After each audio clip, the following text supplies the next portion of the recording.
je veux vous parler des 5 maladies spirituelles des gens qui oublient.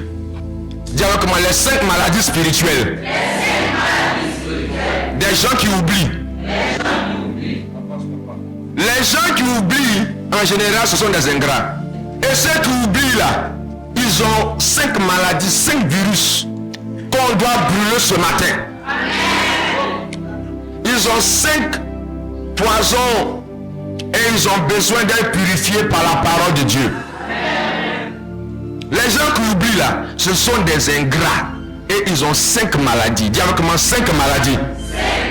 Dis les 5 maladies des gens qui oublient. Et première maladie des gens qui oublient, c'est que les gens qui oublient exposent leur père. On va lire maintenant Genèse chapitre 9, non, verset 17 à 25. Allons-y. Genèse chapitre 9, verset 17 à 25. Et Dieu dit à Noé: tel est le signe de l'alliance que j'établis entre moi et toute chair qui est sur la terre. Les fils de Noé qui sortirent de l'arche étaient Sem, Cham et Japheth. Cham fut le père de Canaan. Ok, donc Dieu, arrête-toi là d'abord. Dieu a fait alliance avec Noé. Noé était le prophète de cette génération-là. Amen. Et Noé avait une famille. Il avait des fils. Et donc après le déluge, Dieu encore fait alliance avec Noé. Et on nous parle des fils de Noé. Continue ma soeur. Ce sont là les 3 fils de Noé. Et c'est leur postérité qui peupla toute la terre. D'accord. Noé commença à cultiver la terre et planta de la vigne.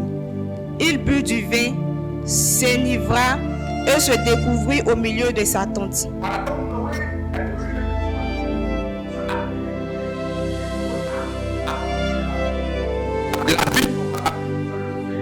Alléluia. Et Noé a fait le vin, il a travaillé, il a fait le vin, il veut se réjouir. Et Noé a bu le vin. Il a bu, il est saoulé et il est couché dans sa maison, il est nu. Que va-t-il se passer? Cham, père de Canaan, vit la nudité de son père et il le rapporta dehors à ses 2 frères. Donc voici Cam qui rentre dans la maison. Il voit son papa qui est nu. Et il sort pour aller rapporter à ses frères. Dieu, les gars, venez voir. Le vieux père, le grand prophète. Le voici. Il dit qu'il sert Dieu là. Le voici. Il a bu jusqu'à... Il est saoulé. Venez voir. Et il appelle ses frères pour venir regarder la nudité de son père. Et quelle a été la réaction de ses frères? Allons-y. Alors, Sem et Japheth prirent le manteau, le mirent sur leur épaule, marchèrent à reculons et couvrirent la nudité de leur père. Mais ses frères à qui on a rapporté ça étaient sages. Il dit non, nous sommes des enfants. On se souvient que si nous sommes en vie aujourd'hui là, c'est grâce à notre papa Noé. Le monde a été détruit par le déluge, mais notre père a bâti une arche pour que nous puissions être sauvés. Aujourd'hui, tu viens nous dire que notre papa est couché, il est nu. Nous, on ne peut pas regarder sa nudité. Ils ont pris un drap, ils ont marché en arrière et ils sont venus couvrir la nudité de leur père. Parce que voir et exposer la nudité de son papa là, c'est vraiment quelque chose de déshonorant. Lui, il a vu ça en secret. Mais il est sorti faire des publications. Il allait sur internet. Il allait sur WhatsApp. Il allait sur quoi encore? Facebook. Il allait sur quoi encore? Donnez-moi TikTok. YouTube. Il a commencé à exposer la nudité de son papa. Mais les enfants qui sont intelligents et sages, qui sont reconnaissants, ils ont dit non, on ne peut pas regarder la nudité de notre papa. Même ce que tu as dit est vrai, nous on refuse de regarder. Il parle à quelqu'un. Continue ma soeur. Comme leur visage était détourné, ils ne virent point la nudité de leur père. Lorsque Noé se réveilla de son vin, il apprit ce que lui avait fait son fils cadet. Et il dit: maudit soit Canaan, qu'il soit l'esclave des esclaves de ses frères. Alléluia. Noé, se réveille, il apprend. On lui dit, ah, voici ce que Cam a fait. Il dit, ah bon, c'est ce que Cam a fait. Que ses enfants soient maudits. Parce que Canaan, c'est le fils de Cam. Il a maudit le fruit de ses entrailles. Or, Dieu venait de les bénir. La bénédiction là se trouvait avec Noé. C'est avec Noé que Dieu a fait l'alliance. Mais à cause du comportement de Cam, ses descendants sont devenus des esclaves. Pourquoi Dieu n'a pas bloqué cette malédiction? Frère, il y a beaucoup de choses, hein, et je vous répète. Nous avons été délivrés de la maison de la loi par Christ, hein, mais comprenez que Noé n'était pas sous la loi. Noé l'opérait sous la grâce par le moyen de la foi. Noé a reçu grâce aux yeux de Dieu. Amen. Hein? Si la loi de Dieu t'a loupé, il faut éviter d'avoir la malédiction de tes parents. Parce que si tu es chrétien, que même tu es lavé avec le sang de Jésus, le nouveau sang qui est sorti dernièrement là, si tu es lavé avec ça, et que tu déshonores tes parents, que tes parents te maudissent, cette malédiction, ça va t'attraper. Ça ne va pas t'empêcher d'aller au paradis, hein, mais tu vas connaître la souffrance sur la terre. C'est pourquoi Noé a maudit en Canaan, parce que c'est le fruit de ses entrailles, le fruit de son travail. Il dit, vous serez esclaves de vos frères. Mais quand nous venons dans le Nouveau Testament, quel est le témoignage que la Bible rend de Noé? Est-ce que la Bible dit que Noé est un ivrogne? Est-ce que la Bible dit que Noé est quelqu'un qui expose sa nudité? Est-ce que la Bible dit que Noé est un père insensé? Quel est le témoignage du Saint-Esprit sur Noé? Donnez-moi ça. 2 Pierre 2, 5. S'il n'a pas épargné l'ancien monde, mais qu'il a sauvé Noé, Noé est un homme sauvé. 1. Lui, 8e, ce prédicateur de la justice. Ce prédicateur de la justice. Lorsqu'il fit venir le déluge sur un monde d'impies, un monde de pécheurs, Noé, le témoignage que l'Esprit rend de Noé, c'est que Noé était un prédicateur de la justice. Pendant que son fils le voyait comme un faux prophète, l'Esprit de Dieu rend témoignage que c'est un prédicateur de la... Frère, faites attention. Il a oublié que celui Cam, il est encore là à voir la nudité de son père. C'est parce que son papa a été prophète pour le sauver.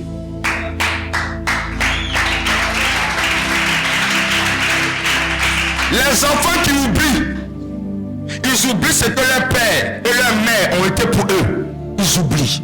Deuxième maladie, on peut avancer. Deuxième maladie, on peut avancer. La deuxième maladie de ceux qui oublient, ce sont ceux-là qui se lèvent contre leur leader par orgueil. La maladie de ceux qui oublient, ils se lèvent contre leur leader par orgueil. L'orgueil les emporte. Vous savez, quand quelqu'un est orgueilleux là, il ne se rend même pas compte qu'il est orgueilleux. Il va penser même qu'il est trop bien, il est trop juste, il est trop sain, il est meilleur, il ne se rend pas compte qu'il est orgueilleux. Parce que l'orgueil, ça te met du beurre dans les yeux. Tu penses que tu es arrivé.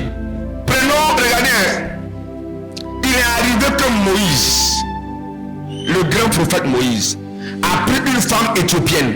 Et Aaron et Myriam, ou bien Marie, ont commencé à murmurer et critiquer Moïse. Parce que Moïse a pris une femme éthiopienne. Et Dieu s'est manifesté. On va lire le texte et puis on va décortiquer. Nombre chapitre 12, verset 1, allons-y, à 13. Marie et Aaron parlaient contre Moïse au sujet de la femme éthiopienne qu'il avait prise. On parlait contre lui, Moïse. Marie est la grande sœur. Aaron est la grande sœur. Est le grand frère de Moïse. Et Moïse a pris une femme éthiopienne, une femme noire.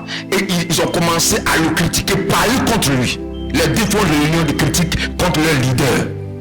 J'espère que tu ne fais pas ça. Sinon c'est une maladie. Continue. Car il avait pris une femme éthiopienne. Il dit, est-ce seulement par Moïse que l'Éternel parle? N'est-ce pas aussi par nous qu'il parle? Ok. Attends. Pourquoi ils ont critiqué Moïse? Il y a une loi. C'est Moïse qui a donné la loi. Dans la loi, on dit que tu ne marieras pas une femme étrangère. Donne-moi extra 10 rapidement pour revenir à notre texte. Regardez. Si tu maries une femme étrangère, une femme qui n'est pas juive, c'est que tu as commis un péché. Donne-moi Exode 10. Allons-y. Exode 10.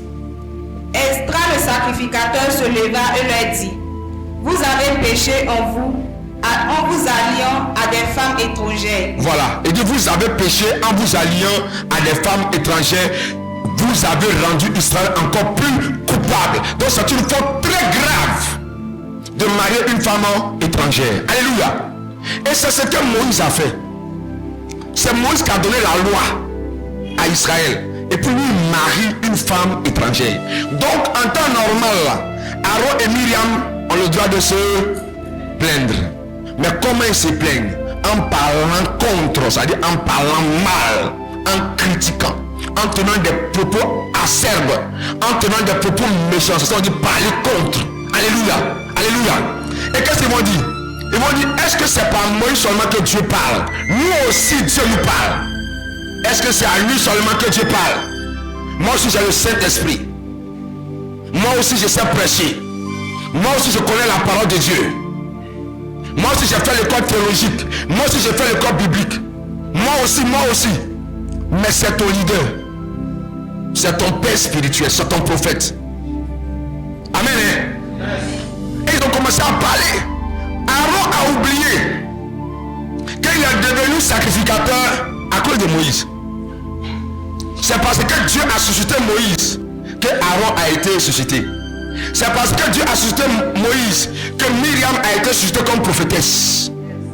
C'est à cause du ministère de Moïse que le ministère d'Aaron et de Myriam existe. Mais ils ont oublié ça. Aujourd'hui, ils disent que est-ce que c'est par Moïse que Dieu parle? Nous aussi, Dieu nous parle. C'est Dieu qui peut trancher cette affaire. Donne-moi un amen bien. Alléluia. C'est ça qui fatigue beaucoup de frères. Pasteur, c'est quoi? Moi aussi, je suis pasteur. Moi aussi, je connais Jésus. Ah, tu connais Jésus aujourd'hui. Mais moi aussi, Dieu me parle. Ah, Dieu te parle aujourd'hui. Continue, ma soeur. Et l'Éternel l'entendit. Or, Moïse était... Je vous dis une chose. Hein. Tout ce que vous dites en secret, tout ce que vous pensez dans vos cœurs, c'est plus audible dans les oreilles de Dieu que ce que vous dites publiquement. Ta vie secrète est plus exposée dans le spirituel que ta vie publique. Alléluia. Alléluia. On ne fait pas semblant dans le spirituel. On ne fait pas quoi? Semblant. Tu peux te cacher des hommes, mais Dieu te voit et t'entend. Tout ce que tu fais, tout ce que tu prends dans ton cœur. Continue. Et Dieu l'entendit. Il ne va pas parler à Dieu, c'est entre eux et parler, mais Dieu a entendu cela. Continue. Or, Moïse était un homme fort patient, plus qu'aucun homme sur la face de la terre. Moïse était un homme patient. Il supportait beaucoup de choses de la part des gens. C'est-à-dire un homme patient. Continue. Soudain, l'Éternel dit à Moïse, à Aaron et à Marie, allez-vous trois à la tente d'assignation. Et ils y allaient tous les trois. L'Éternel descendit dans la colonne de nuée et il se tint à l'entrée de la tente. Il appela Aaron et Marie qui s'avançaient tous les deux. Et il dit, écoutez bien mes paroles.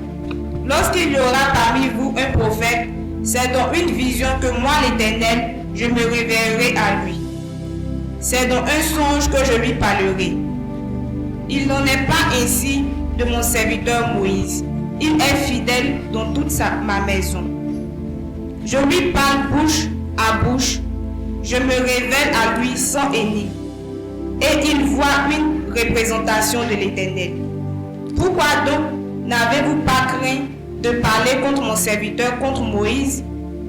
La colère de l'Éternel s'enflamma contre eux et il s'en alla. La nuée se retira de dessus la tente. Et voici, Marie était frappée d'une lèpre, blanche comme la neige. Aaron se tourna vers Marie, et voici, elle avait la lèpre. Alors Aaron dit à Moïse, de grâce, mon Seigneur, ne vous faites pas porter la peine du péché que nous avons commis en insensé et dont nous nous sommes rendus coupables. Alléluia. Quand Dieu est venu, il dit, c'est vrai, vous prophétisez. Mais Moïse, là, c'est différent. Amen. Que les gens disent que Moïse, parce qu'il a pris la femme éthiopienne, il avait commis un péché. Mais quel est le témoignage que Dieu rend de Moïse? Il dit que Moïse là, il est fidèle dans toute ma maison. Vous voyez Moïse en infidèle. Dieu dit, cet homme que vous voyez là, lui il est fidèle dans toute ma maison, malgré vos prophéties, vos révélations que vous avez là. Lui il est fidèle dans toute ma maison. Le jugement que tu as, ce n'est pas le jugement de Dieu. Mais quand l'orgueil te prend, ton cœur commence à s'enfler. S'enfler.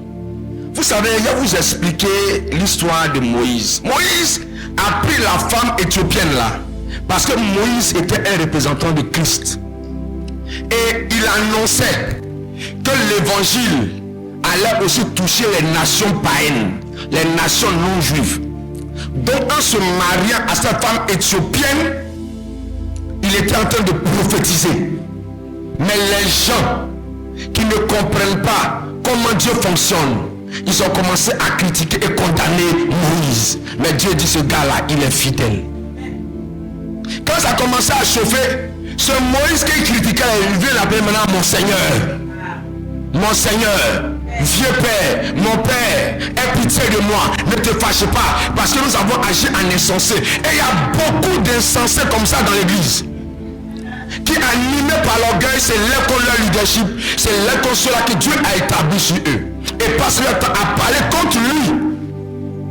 Mais ils ne sont pas dans le secret de Dieu. Je parle à quelqu'un. Je parle à quelqu'un. Est-ce que vous savez que Moïse, je peux vous expliquer quelque chose. Vous qui lisez la Bible aujourd'hui, c'est quelqu'un qui a déjà vu ça, quand lever la main, on sera deux dans cette église. Depuis que vous lisez votre Bible là, avez-vous déjà vu que Moïse a offert un sacrifice d'animal pour lui-même? Parce que tu as déjà vu ça. Que Moïse allait faire sacrifice d'animal pour le pardon de ses péchés. Tu as vu ça? Et toi, tu as vu ça? Mais Aaron, lui, faisait sacrifice d'animaux pour lui ses péchés. Moïse n'était-il pas un homme? C'est pas lui qui a donné la loi. Mais Moïse était au-dessus de la loi. Parce que Moïse a donné la loi, mais lui vivait par la grâce, par le moyen de la foi. Alléluia. Alléluia.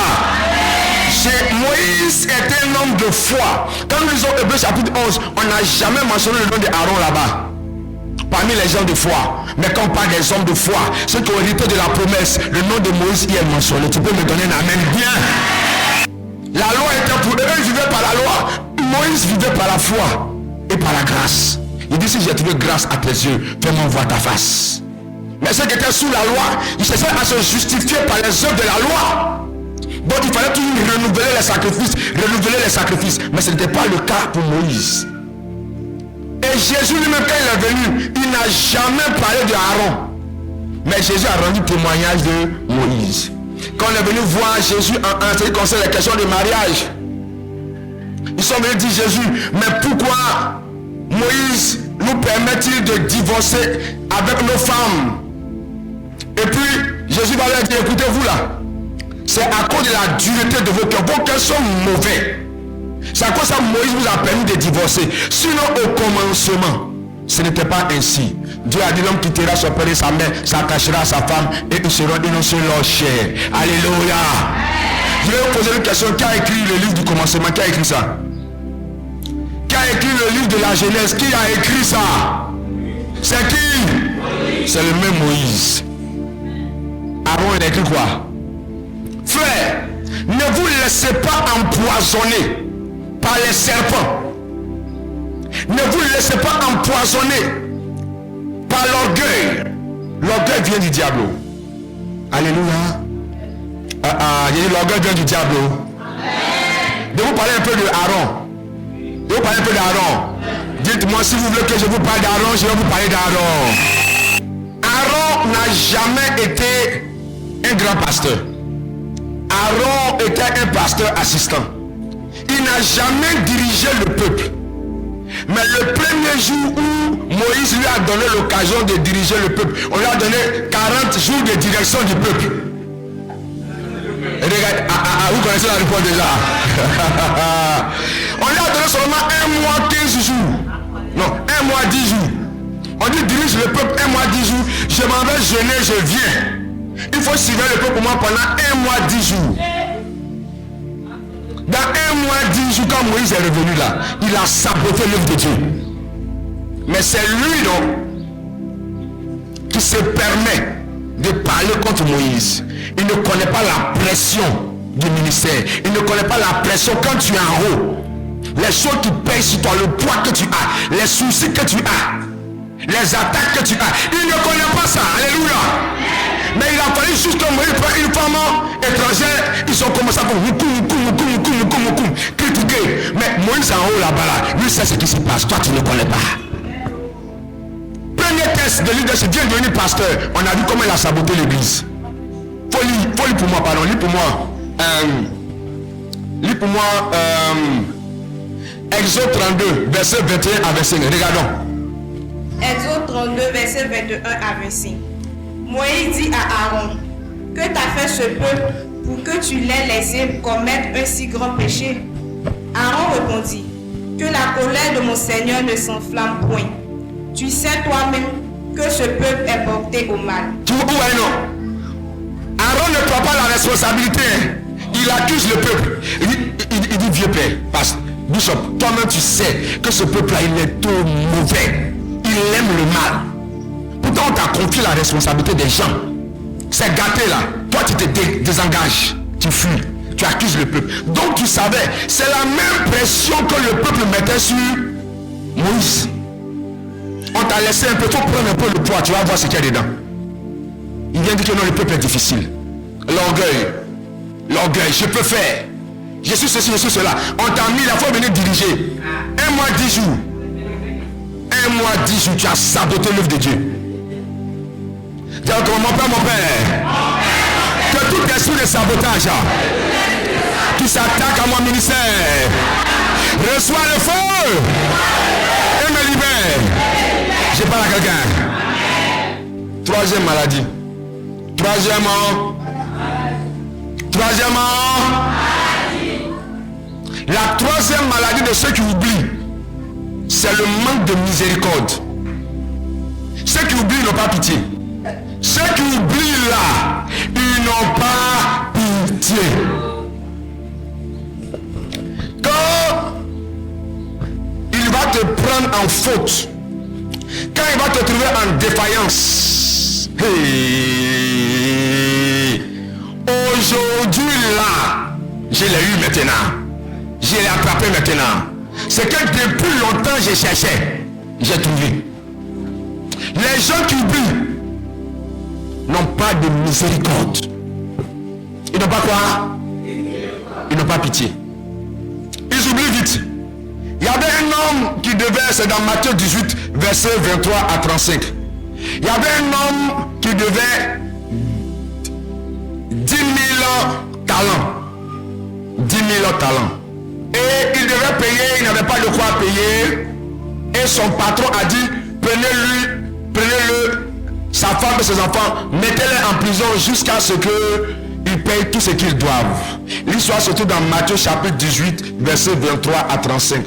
Et il s'est mis à genoux. Il a supplié son patron pour que son patron vraiment lui donne le temps de pouvoir payer. Son patron a accepté. Quand on l'a libéré, il est sorti. Il a rencontré un de ses amis qui lui devait 100 deniers. Son ami là s'est mis à genoux, lui a demandé pardon, accorde-moi du temps, je vais payer ce que je te dois. Il dit non, je ne veux pas prison. Il a fait mettre son ami en prison, lui, sa femme et ses enfants, pour 100 deniers. Maintenant, avant qu'on ne continue l'histoire, il faut que je vous explique la valeur de tout ça. Un denier, ça fait 5 grammes d'argent. 5 grammes, parce que c'est pas le poids à l'époque. Un denier. Donc 100 deniers, ça fait combien? 500 grammes. Lui, il devait combien? 10 000 talents. Un talent, ça fait 45 kilos grammes d'argent. Donc, ça veut dire que ça fait 45 000 grammes d'argent. Un denier. Or, lui, il doit jusqu'à combien? 10 000. Quand vous multipliez 45 000 fois 10 000 là, on est à 450 millions de grammes qu'il doit. L'autre, lui, doit seulement 500 grammes. Ah, par proportion, quand on calcule entre lui et son ami qui lui devait, c'est que lui devait 900 000 fois plus que celui qui lui devait. On lui a demandé pardon. Il dit il ne veut pas. Il a oublié que lui il devait plus cher. On lui avait pardonné. Hein? Il devait plus cher. On lui avait pardonné. Mais petit que son ami lui a fait là, il n'est pas prêt à pardonner. Tu es ici, non? Toi tu trouves que l'erreur de l'autre est trop grave. Mais tu oublies que toi-même ton erreur là est plus grave que l'erreur de l'autre. Si tu vas acclamer, il faut bien acclamer. Ton erreur là est 900 000 fois plus grave que l'erreur de ton frère ou de ta soeur. Mais comme tu as oublié qu'on t'a pardonné là, tu ne fais pas miséricorde à ton frère ou à ta soeur qui a péché contre toi. Tu veux forcément qu'il soit condamné. Tu veux forcément qu'il soit écrasé. Tu veux forcément qu'il soit en esclavage. Les gens qui oublient, ils n'ont pas de miséricorde quand ils jugent leurs frères. Ils n'ont pas pitié quand ils jugent leurs frères. Y a-t-il ici quelqu'un parmi vous, une fois qu'on a pardonné le mal qu'il a fait? Si tu peux te souvenir que tu as déjà fait du mal à quelqu'un, pardon, il faut te souvenir de ça et puis tu vas pardonner à quelqu'un qui t'a fait du mal. Parce que toi tu te juges moins, toujours, que pour toi là c'est pas trop grave, mais c'est pour l'autre là qui est très grave. Mon ami, tu te trompes. Ce que Jésus voit là, c'est que pour toi là c'est plus grave que ton frère que tu veux qu'on condamne. Éphésiens chapitre 4 verset 32, lisons ça. Éphésiens chapitre 4 verset 32. Soyez bons les uns envers les autres, compatissants, vous pardonnant réciproquement comme Dieu vous a pardonné en Christ. Alléluia. Soyons bons les uns envers les autres, vous pardonnant réciproquement. Pourquoi on doit se pardonner? Parce qu'on doit se souvenir que Dieu aussi nous a pardonné en Christ. Amen. Alléluia. Peu importe le mal que ton frère ou ta soeur t'a fait, il faut te souvenir. Il ne faut pas oublier que toi aussi, Christ t'a pardonné. Donc sois bon avec ton frère, sois bon avec ta soeur. Donne-moi un amen bien. Donne-moi un amen bien. Avant d'accabler l'autre, l'accabler. Arrête-toi un peu, mets pause. Dis voisin, mets pause. Et souviens-toi. Dis voisin, souviens-toi. Que toi aussi on t'a pardonné.